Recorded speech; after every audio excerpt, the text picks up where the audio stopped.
The Cybrarian presents Robert E. Howard's Conan, The Veil of Lost Women. Disclaimer: the following may contain violence, references to sex, and language that may offend. Images courtesy of Unsplash.com. Audio samples courtesy of YouTube Audio Library. Additional voices by Shazria.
The thunder of drums and the great elephant tusk horns was deafening.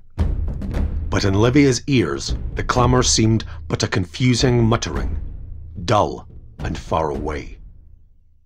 As she lay on the Angareb in the great hut, her state bordering between delirium and semi-unconsciousness, outward, sounds and movements scarcely impinged upon her senses. Her whole mental vision, though dazed and chaotic, was yet centred with hideous certitude on the naked, writhing figure of her brother, blood streaming down his quivering thighs.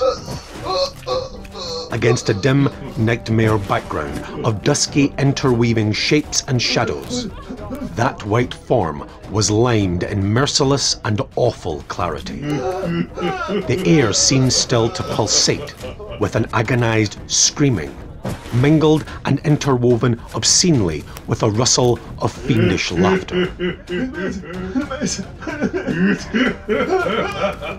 She was not conscious of sensation as an individual. Separate and distinct from the rest of the cosmos, she was drowned in a great gulf of pain. Was herself but pain crystallized and manifested in flesh. So she lay without conscious thought or motion, while outside the drums bellowed, the horns clamoured, and barbaric voices lifted hideous chants, keeping time to naked feet slapping the hard earth and open palms smiting one another softly. But through her frozen mentality, individual consciousness at last began to slowly seep. A dull wonder that she was still bodily unharmed first made itself manifest. She accepted the miracle without thanksgiving. The matter seemed meaningless. Acting mechanically, she sat up on the Angareb and stared dully about her. Her extremities made feeble beginnings of motions, as if responding to blindly awakening nerve centres. Her naked feet scuffed nervously at the hard-beaten dirt floor. Her fingers twitched convulsively at the skirt of the scanty undertunic, which consisted her only garment. Impersonally, she remembered that once, it seemed long, long ago, rude hands had torn her other garments from her body, and she had wept with fright and shame. It seems strange now, that so small a wrong should have caused her so much woe. The magnitude of outrage and indignity was only relative, after all, like everything else.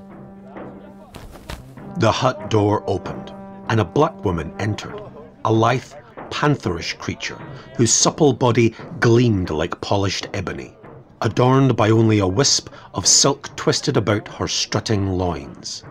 The whites of her eyeballs reflected the firelight outside as she rolled them with wicked meaning. She bore a bamboo dish of food, smoking meat, roasted yams, mealies, unwieldy ingots of native bread, and a vessel of hammered gold filled with Yorati beer. These she set down on the angareb, but Livia paid no heed. She sat, staring dully at the opposite wall, hung with mats woven of bamboo shoots. The young black woman laughed evilly, with a flash of dark eyes and white teeth, and with a hiss of spiteful obscenity and a mocking caress that was more gross than her language. She turned and swaggered out of the hut, expressing more taunting insolence with the motions of her hips than any civilized woman could with spoken insults. Neither the wretch's words nor her actions had stirred the surface of Livia's consciousness. All her sensations were still turned inward. Still, the vividness of her mental pictures made the visible world seem like an unreal panorama of ghosts and shadows. Mechanically, she ate the food and drank the liquid without tasting either. It was still mechanically that at last she rose and walked unsteadily across the hut, to peer out through a crack between the bamboos. It was an abrupt change in the timbre of the drums and horns that reacted upon some obscure part of her mind and made her seek the cause without sensible volition. At first, she could make out nothing of what she saw. All was chaotic and shadowy, shapes moving and mingling, writhing and twisting, black formless blocks hewed out starkly against a setting of blood red that dulled and glowed.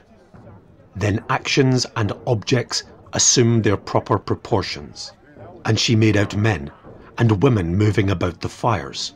The red light glinted on silver and ivory ornaments. White plumes nodded against the glare. Naked black figures strutted and posed, silhouettes carved out of darkness and limed in crimson. On an ivory stool, flanked by giants in plumed headpieces and leopard-skinned girdles, sat a fat, squat shape, abysmal, repulsive, a toad-like chunk of blackness, reeking of the dank, rotting jungle and the nighted swamps. The creature's pudgy hands rested on the sleek arch of his belly. His nape was a roll of sooty fat that seemed to thrust his bullet head forward. His eyes gleamed in the firelight like live coals in a dead black stump. Their appalling vitality bellied in the inert suggestion of the gross body. As the girl's gaze rested on the repellent figure, her body stiffened and tensed as frantic life surged through her again. From a mindless automaton, she changed suddenly to a sentient mold of live, quivering flesh, stinging and burning. Pain was drowned in hate, so intense it in turn became pain. She felt hard and brittle, as if her body were turning to steel. She felt her hate flow almost tangibly out along the line of her vision. So it seemed to her that the object of her emotion should fall dead from his carven stool because of its force. But if Brujah, king of Bacala, felt any psychic discomfort because of the concentration of his captive, he did not show it. He continued to cram his frog-like mouth to capacity with handfuls of mealies scooped up from a vessel held up to him by a kneeling woman, and to stare down a broad lane which was being formed by the action of his subjects, in pressing back on either hand. Down this lane, walled with sweaty black humanity, Livia vaguely realized some important personage would come, judging from the strident clamour of drum and horn. and as she watched, one came. A column of fighting men, marching 3 abreast, advanced toward the ivory stool. A thick line of waving plumes and glittering spears meandered through the motley crowd. At the head of the ebon spearmen strode a figure at the sight of which Livia started violently. Her heart seemed to stop, then began to pound again, suffocatingly. Against the dusky background, this man stood out with vivid distinctness. He was clad like his followers, in leopard skin loincloth and plumed headpiece, but he was a white man. It was not in the manner of a suppliant or subordinate that he strode up to the ivory stool, and sudden silence fell over the throng as he halted before the squatting figure.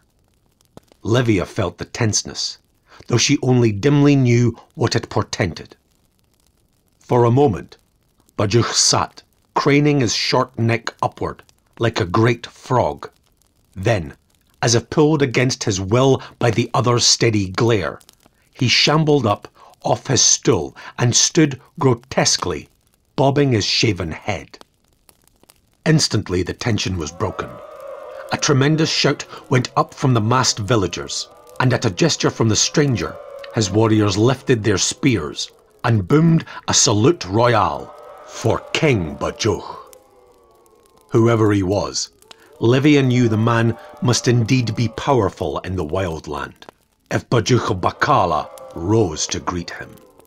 And power meant military prestige. Violence was the only thing respected by those ferocious races. Thereafter Livia stood, with her eyes glued to the crack in the hut wall, watching the white stranger. His warriors mingled with the Bacalas, dancing, feasting, swigging beer. He himself, with a few of his chiefs, sat with Bajuch and the headmen of Bacala, cross-legged on mats, gorging and guzzling. She saw his hands dipped deep into the cooking pots with the others, saw his muzzle thrust into the beer vessel out of which Bajuch also drank. But she noticed, nevertheless, that he was accorded the respect due a king. Since he had no stool, Bajuch renounced his also, and sat on the mats with his guest. When a new pot of beer was brought, the king of Bacala barely sipped it before he passed it to the white man. Power. All this ceremonial courtesy pointed to power, strength, prestige. Livia trembled in excitement as a breathless plan began to form in her mind. So she watched the white man with painful intensity, noting every detail of his appearance. He was tall. Neither in height nor in massiveness was he exceeded by many of the giant blacks. He moved with the lithe suppleness of a great panther. When the firelight caught his eyes, they burned like blue fire. High-strapped sandals guarded his feet, and from his broad girdle hung a sword in a leather scabbard. His appearance was alien and unfamiliar. Livia had never seen his like, but she made no effort to classify his position among the races of mankind. It was enough that his skin was white. The hours passed, and gradually the roar of revelry lessened, as men and women sank into drunken sleep. At last, Bajuch rose tottering and lifted his hands, less a sign to end the feast than a token of surrender in the contest of gorging and guzzling, and stumbling was caught by his warriors who bore him to his hut. The white man rose, apparently none the worse for the incredible amount of beer he had quaffed, and was escorted to the guest hut by such of the Bacala headmen as were able to reel along. He disappeared into the hut, and Livia noticed that a dozen of his own spearmen took their places about the structure, spears ready. Evidently the stranger was taking no chances on Bajuch's friendship. Livia cast her glance about the village, which faintly resembled a dusky night of judgment. What with the strangling streets strewn with drunken shapes, She knew that men in full possession of their faculties guarded the outer boma, but the only wakeful men she saw inside the village were the spearmen about the white man's hut, and some of these were beginning to nod and lean on their spears. With her heart beating hammer-like, she glided to the back of her prison hut and out the door. Passing the snoring guard Bajouch had set over her. Like an ivory shadow, she glided across the space between her hut and that occupied by the stranger. On her hands and knees, she crawled up to the back of that hut. A black giant squatted here, his plumed head sunk on his knees. She wriggled past him to the wall of the hut. She had first been imprisoned in that hut, and a narrow aperture in the wall, hidden inside by a hanging mat, represented her weak and pathetic attempt at escape. She found the opening, turned sideways, and wriggled her lithe body through, thrusting the inner mat aside. Firelight from without faintly illuminated the interior of the hut. Even as she thrust back the mat, she heard a muttered curse, felt a vice-like grip in her hair, and was dragged bodily through the aperture and plumped down on her feet. Staggering with the suddenness of it, she gathered her scattered wits together and raked her disordered tresses out of her eyes, to stare up into the face of the white man who towered over her, amazement written on his dark scarred face. His sword was naked in his hand, and his eyes blazed like balefire. Whether with anger, suspicion, or surprise, she could not judge. He spoke in a language she could not understand, a tongue which was not a Negro guttural, yet did not have a civilized sound. "Oh, please," she begged. "not so loud. They will hear." "Who are you?" he demanded, speaking Ophirian with a barbarous accent. "By Crom, I never thought to find a white girl in this hellish land." "My name is Livia. She answered. I am Bajouch's captive. Oh, listen, please, listen to me. I cannot stay here long. I must return before they miss me from my hut. My brother..." A sob choked her. Then she continued. "My brother was the Tilis, and we were of the house of Chelgas, scientists and noblemen of Ophir. By special permission of the king of Stygia, my brother was allowed to go to Kujota, the city of magicians, to study their arts, and I accompanied him. He was only a boy, younger than myself." Her voice faltered and broke. The stranger said nothing, but stood watching her with burning eyes, his face frowning and unreadable. There was something wild and untamable about him that frightened her and made her nervous and uncertain. "The Black Kushites raided Keshetta. She continued hurriedly. We were approaching the city in a camel caravan. Our guards fled, and the raiders carried us away with them. But they did us no harm, and let us know they would be parley with the Stygians and accept a ransom for our return. But one of the chiefs desired all of the ransom for himself, and he and his followers stole us out of the camp one night, and fled far to the southeast with us, to the very borders of Kush. There they were attacked and cut down by a band of Bakal raiders.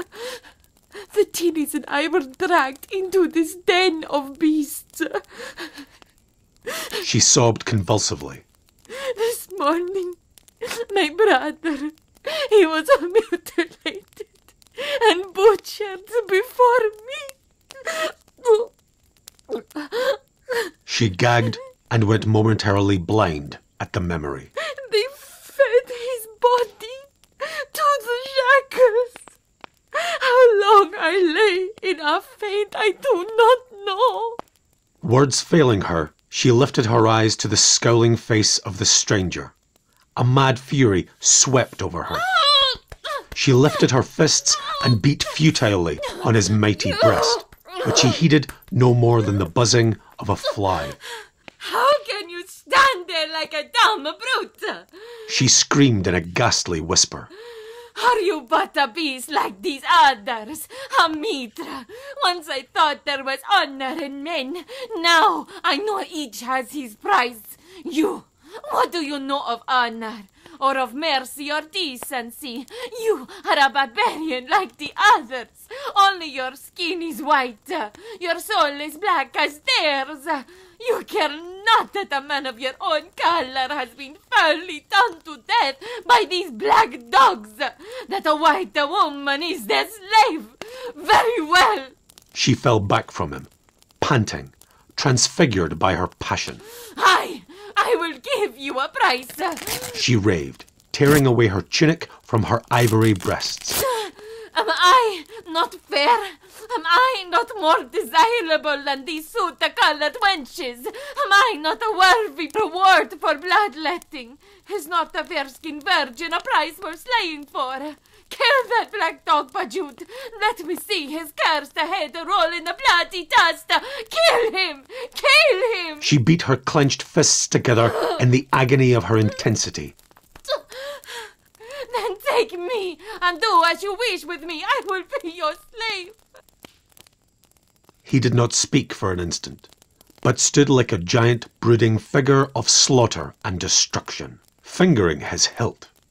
You speak as if you were free to give yourself at your pleasure, he said, as if the gift of your body had power to swing kingdoms.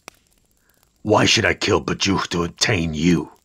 Women are cheap as plantains in this land, and their willingness or unwillingness matters as little.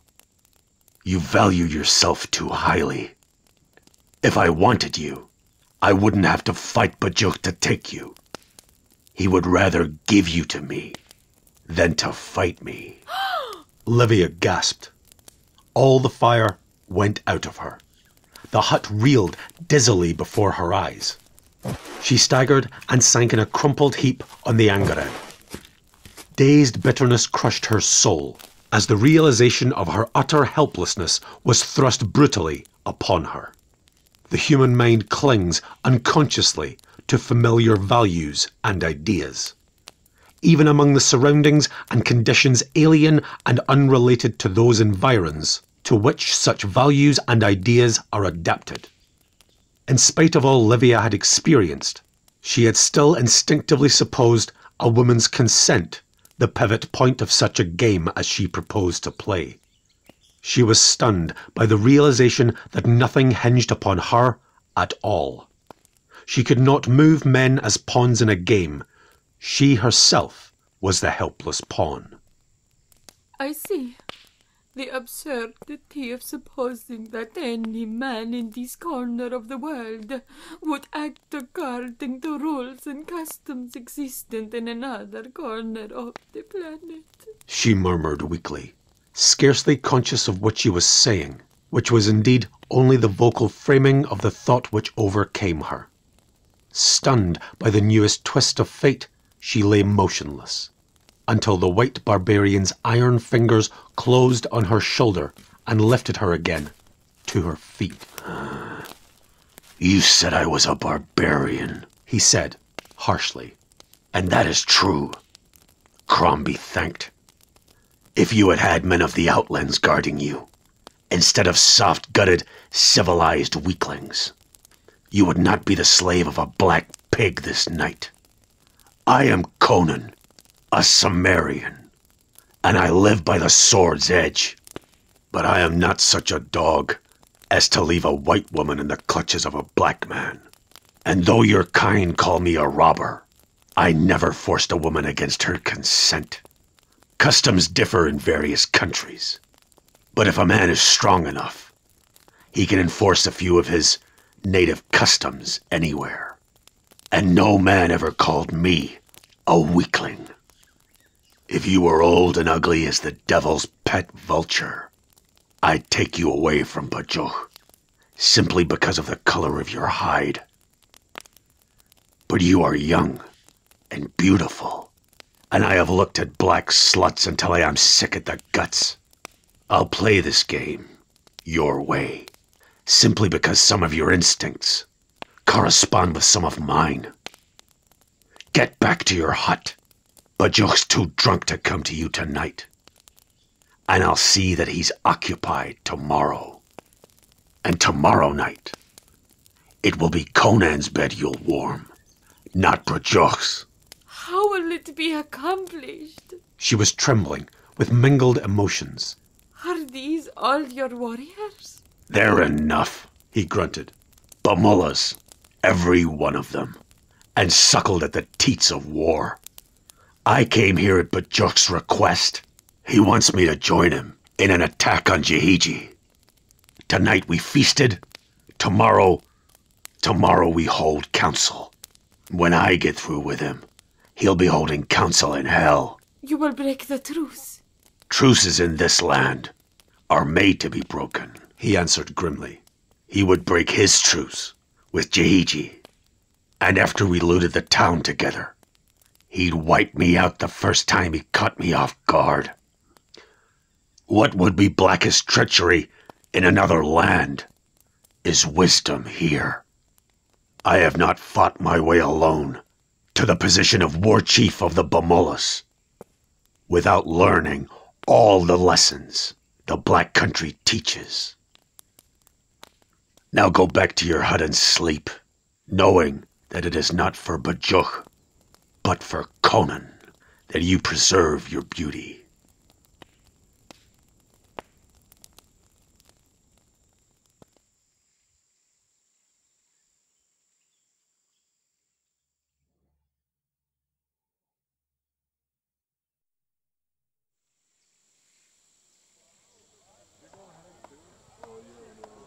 Through the crack in the bamboo wall, Livia watched, her nerves taut and trembling.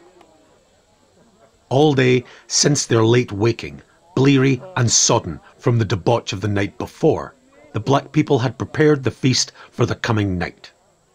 All day, Conan the Cimmerian had sat in the hut of Bajuk, and what had passed between them, Livia could not know. She had fought to hide her excitement from the only person who entered her hut, the vindictive black girl who brought her food and drink. But that ribald wench had been too groggy from her libations of the previous night to notice the change in her captive's demeanour. Now that night had fallen again, fire lighted the village, and once more the chiefs left the king's hut and squatted down in the open space between the huts to feast and hold a final, ceremonious council. This time there was not so much beer guzzling. Livia noticed the Bamulas casually converging toward the circle where sat the chief men. She saw Bajuk, and sitting opposite him across the eating pots, Conan, laughing and conversing with the giant Aja, Bajuk's war chief. The Cimmerian was gnawing a great beef bone, and as she watched, she saw him cast a glance across his shoulder, as if it were a signal for which they had been waiting. The Bamulas all turned their gaze toward their chief. Conan rose, still smiling, as if to reach into a nearby cooking pot. Then, quick as a cat, he struck Aja a terrible blow with the heavy bone. The Bacala war chief slumped over, his skull crushed in. And instantly, a frightful yell rent the skies as the Bamulas went into action, like blood-mad panthers. Cooking pots overturned, scalding the squatting women. Bamboo walls buckled to the impact of plunging bodies. Screams of agony ripped the night. And over all rose the exultant of the maddened Bamulas, the flame of spears that crimsoned in the lurid glow. Bacala was a madhouse that reddened into a shambles. The action of the invaders paralyzed the luckless villagers by its unexpected suddenness. No thought of attack by their guests had ever entered their woolly pates. Most of the spears were stacked in the huts, many of the warriors already half drunk. The fall of Aja was a signal that plunged the gleaming blades of the Bamulas into 100 unsuspecting bodies. After that, it was a massacre. At her peephole, Livia stood frozen, white as a statue, her golden locks drawn back and grasped in a knotted cluster with both hands at her temples. Her eyes were dilated, her whole body rigid. The yells of pain and fury smote her tortured nerves like a physical impact. The writhing, slashing forms blurred before her, then sprang out again with horrifying distinctness. She saw spears sink into writhing black bodies, spilling red. She saw clubs swing and descend with brutal force on kinky heads. Brands were kicked out of the fires, scattering sparks. Hut thatches smouldered and blazed up. A fresh stridency of anguish cut through the cries as living victims were hurled headfirst into the blazing structures. The scent of scorched flesh began to sicken the air, already rank with reeking sweat and fresh blood. Livia's overwrought nerves gave way. She cried out again and again, shrill screams of torment, lost in the roar of flames and slaughter. She beat her temples with her clenched fists. Her reason tottered, changing her cries to more awful pleas of hysterical laughter. In vain she sought to keep before her the fact that it was her enemies who were dying thus horribly, that this was as she had madly hoped and plotted, that this ghastly sacrifice was but a just repayment for the wrongs done her and hers. Frantic terror held her in its unreasoning grasp. She was aware of no pity for the victims who were dying wholesale under the dripping spears. Her only emotion was blind, stark, mad, unreasoning fear. She saw Conan, his white form contrasting with the blacks. She saw his sword flash, and men went down around him. Now a struggling knot swept around the fire, and she glimpsed a fat, squat shape writhing in its midst. Conan ploughed through, and was hidden from view by the twisting black figures. From the midst, a thin squealing rose unbearably. The press split for an instant, and she had one awful glimpse of a reeling, desperate, squat figure, streaming blood. Then the throng crowded in again, and steel flashed in the mob like a beam of lightning through the dusk. A beast-like baying rose, terrifying in its primitive exultations. Through the mob, Conan's tall form pushed its way. He was striding toward the hut where the girl cowered, and in his hand he bore a ghastly relic. The firelight gleamed redly on King Bajuch's severed head. The black eyes, glassy now instead of vital, rolled up, revealing only the whites. The jaw hung slack, as if in a grin of idiocy. Red drops showered thickly along the ground. Livia gave back with a moaning cry. Conan had paid the price and was coming to claim her, bearing the awful token of his payment. He would grasp her with his hot, bloody fingers, crush her lips, with mouth still panting from the slaughter. With the thought came delirium. With a scream, Livia ran across the hut, threw herself against the door in the back wall. It fell open, and she darted across the open space, a flitting white ghost in a realm of black shadows and red flame. Some obscure instinct led her to the pen where the horses were kept. A warrior was just taking down the bars that separated the horse pen from the main boma, and he yelled in amazement as she darted past him. His dusky hand clutched at her, closed on the neck of her tunic. With a frantic jerk, she tore away, leaving the garment in his hand. The horses snorted and stampeded past her, rolling the black man in the dust. Lean, wiry steeds of the Kushite breed, already frantic with the fire and the scent of blood. Blindly she caught a flying mane, was jerked off her feet, struck the ground again on her toes, sprang high, pulled and scrambled herself upon the horses, straining back. Mad with fear, the herd plunged through the fires, their small hoofs knocking sparks in a blinding shower. The startled black people had a wild glimpse of the girl clinging naked to the mane of a beast that raced like the wind that streamed out his rider's loose yellow hair. Then straight for the boma the steed bolted, soared breathtakingly into the air, and was gone into the night.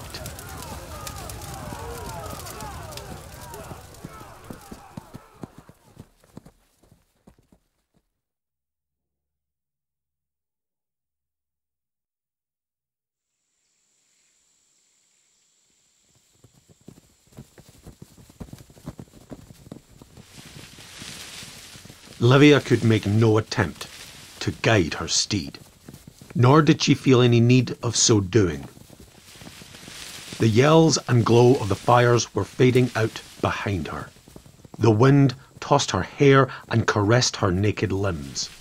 She was aware only of a dazed need to hold to the flowing mane and ride over the rim of the world and away from all agony and grief and horror. And for hours the wiry steed raced, until, topping a starlit crest, he stumbled and hurled his rider headlong. She struck on soft, cushioning sward, and lay for an instant half-stunned, dimly hearing her mount trot away. When she staggered up, the first thing that impressed her was the silence.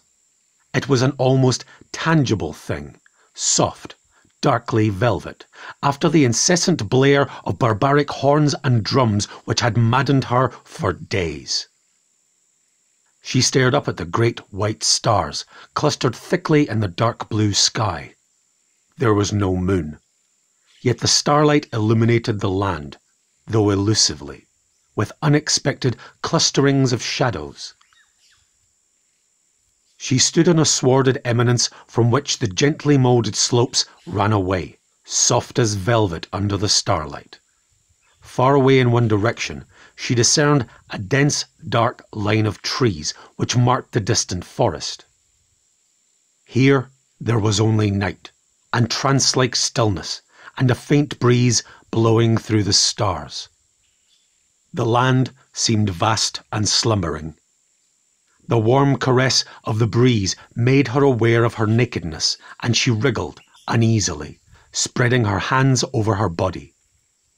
Then she felt the loneliness of the night, and the unbrokenness of solitude.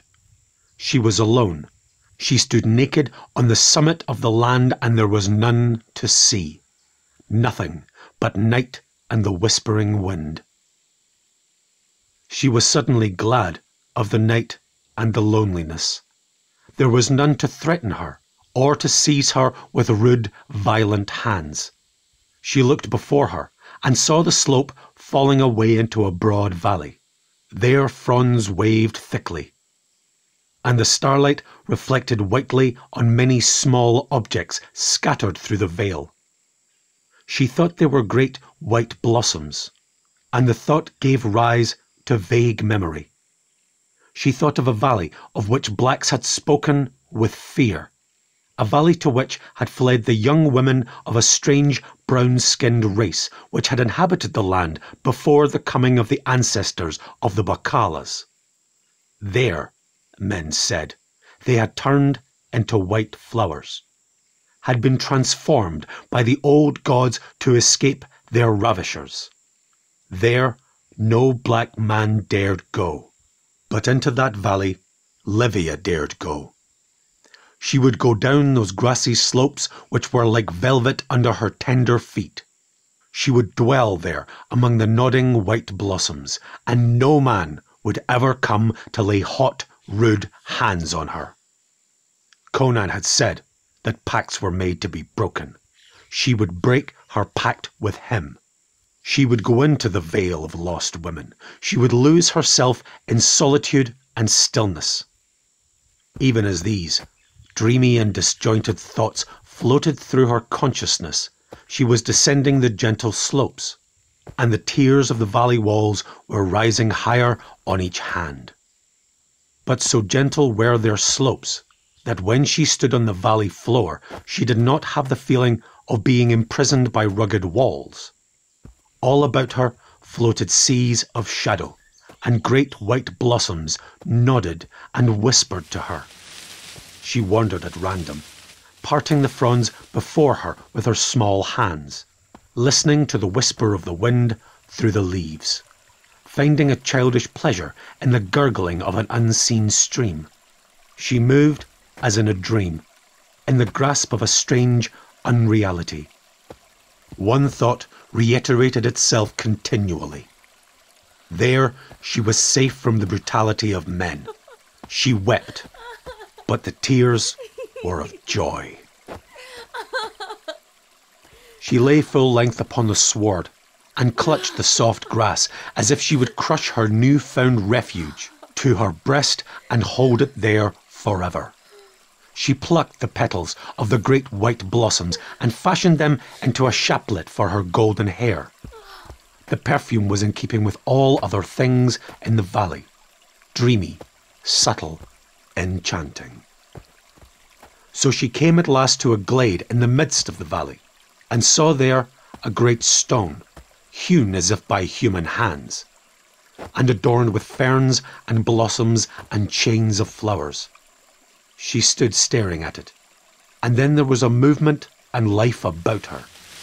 Turning, she saw figures stealing from the denser shadows, slender, brown women, lithe, naked, with blossoms in their night-black hair.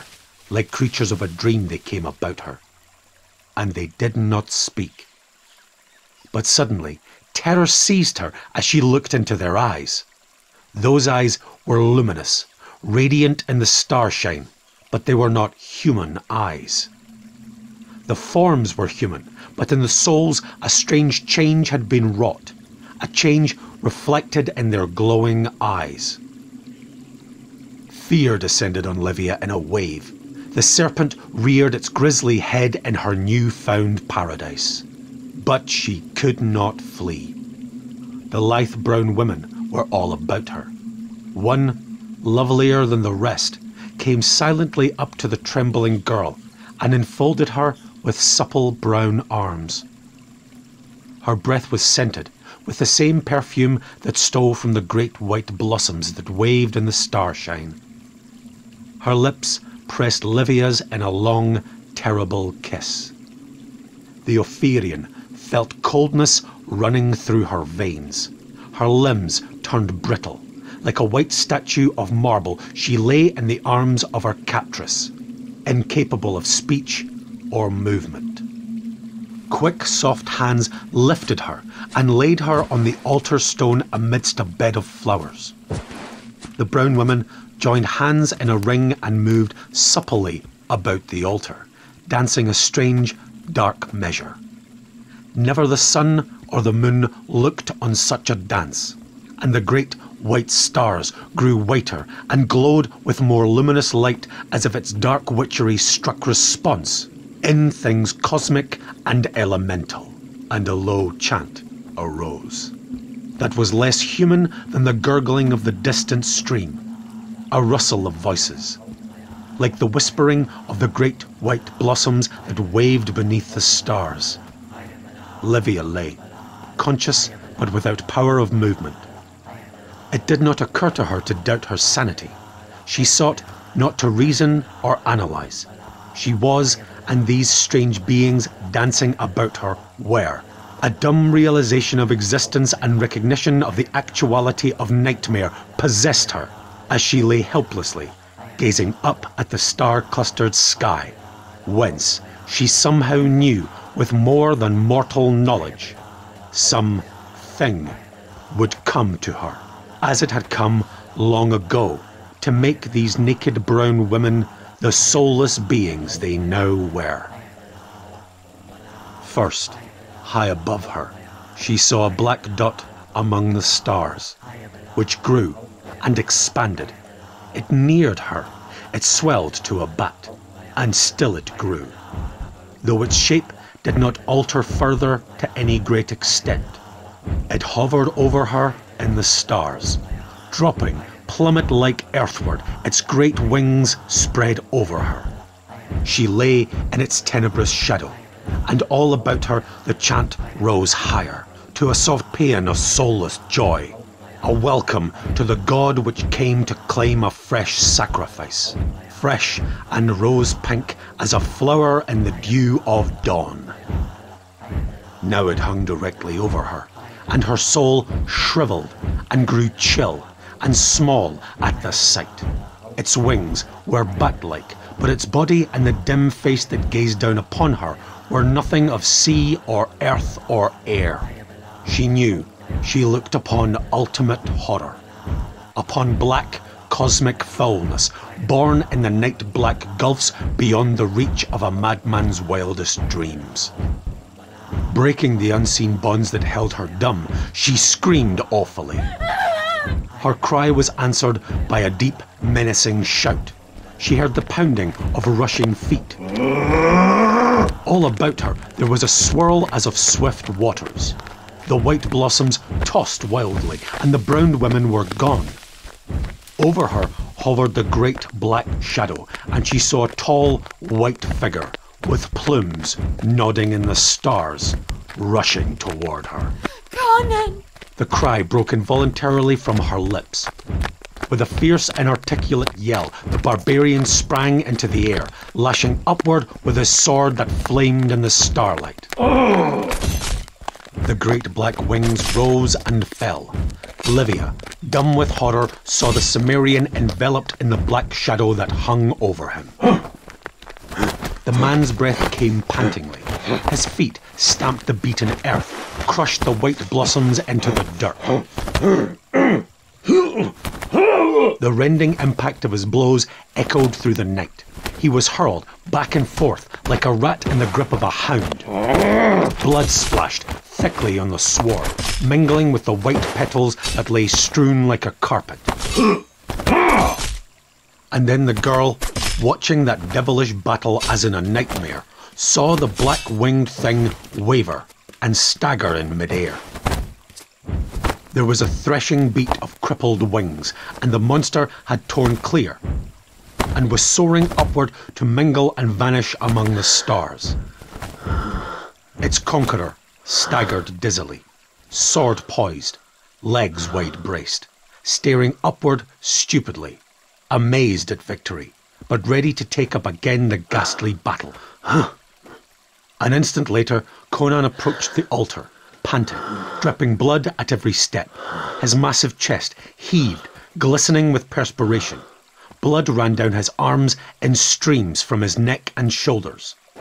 As he touched her, the spell on the girl was broken, and she scrambled up and slid from the altar, recoiling from his hand. He leaned against the stone, looking down at her, where she cowered at his feet. Men saw you ride out of the village, he said.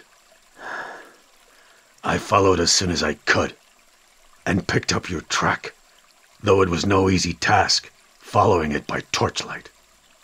I tracked you to the place where your horse threw you, and though the torches were exhausted by then, and I could not find the prints of your bare feet on the sward, I felt sure you had descended into the valley. My men would not follow me, so I came alone on foot. What veil of devils is this? What was that thing? A god. She whispered. The black people spoke of it. A god from far away and long ago. A devil from the outer dark, he grunted. Oh, they're nothing uncommon. They lurk as thick as fleas outside the belt of light which surrounds this world. I've heard the wise men of Zamora talk of them. Some find their way to Earth. But when they do, they have to take on earthly form and flesh of some sort. A man like myself, with a sword, is a match for any amount of fangs and talons, infernal or terrestrial. Come, my men await me beyond the ridge of the valley. She crouched motionless, unable to find words, while he frowned down at her. Then she spoke. I ran away from you. I planned to dupe you. I was not going to keep my promise to you. I was yours by the bargain we made, but I would have escaped from you if I could. Punish me as you will. He shook the sweat and blood from his locks. and sheathed his sword. Get up, he grunted. It was a foul bargain I made. I do not regret that black dog Bajuch, but you are no wench to be bought and sold. The ways of men vary in different lands, but a man need not be a swine wherever he is. After I thought a while, I saw that to hold you to your bargain would be the same as if I had forced you. Besides, you're not tough enough for this land. You're a child of cities and books and civilized ways, which isn't your fault, but you die quickly following the life I thrive on. A dead woman would be no good to me. I will take you to the Stygian borders. The Stygians will send you home to Ophir. She stared up at him, as if she had not heard aright. Home? She repeated mechanically. Home? Ophir, my people, cities, towers, peace, my home? Suddenly tears welled into her eyes, and sinking to her knees, she embraced his knees in her arms. Calm, girl, grunted Conan, embarrassed. Don't do that. You'd think I was doing you a favor by kicking you out of this country. Haven't I explained you're not the proper woman for the war chief of the Bamullas?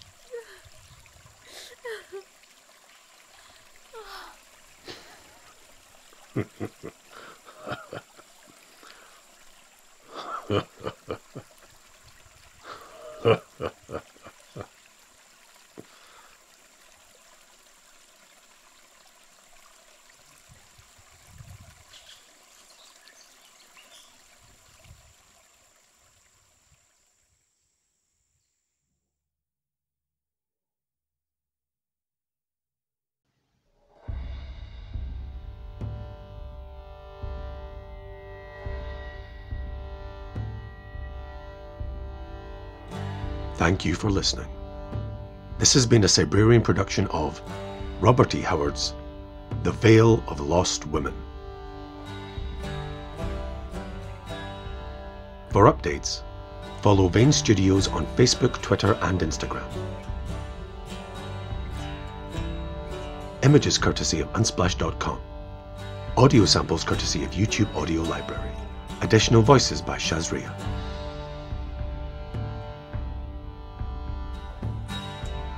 Please like, comment, share, subscribe, and hit the notification bell of the Cybrarian YouTube channel. And if you're feeling generous, buy us a coffee to support our work. All links in the description.